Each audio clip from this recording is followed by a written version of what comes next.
Ang pag-uusapan po natin ngayon ay mga antifungal na cream. Yung pwede po sa an-an, pwede rin po sa alipunga, buni, tsaka hadhad. Meron tayong 4 na brand dito na ipapakita sa inyo for antifungal na cream. Ngayon pa naman is naulan lagi. Yung iba maalipunga, laging basa yung paa. O kaya naman sa an-an, ganyan. Next po, ikakol muna natin si Lamisil AF. May generic name po ito na Tervinafine. Itong si Lamisil AF. Antifungal po, pwede po ito sa alipunga, buni, an-an, tsaka hadhad. Next naman po, si Nizoral Cream na merong generic name na Ketoconazole. 5 grams ito naman.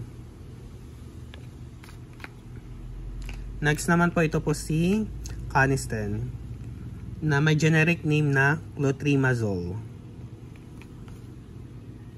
Next po si Trucid na may generic name na Thioconazole.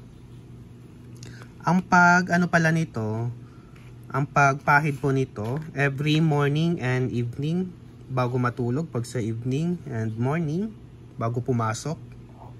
For example, sa work nyo, bago kayo pumasok sa work, kailangan malinis muna ang papahiran yung kailangan nakasabon muna kayo or basta't malinis yung papahiran nyo na.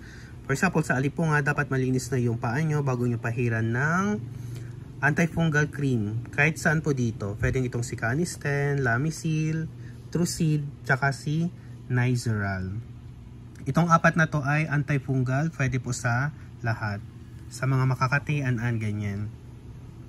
Bali, ito lamang po. Share ko lang po yung mga antifungal cream.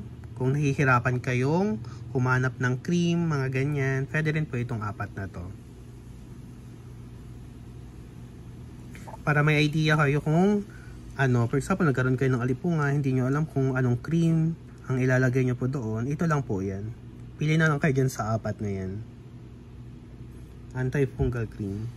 Yun lamang po. Don't forget to like and subscribe.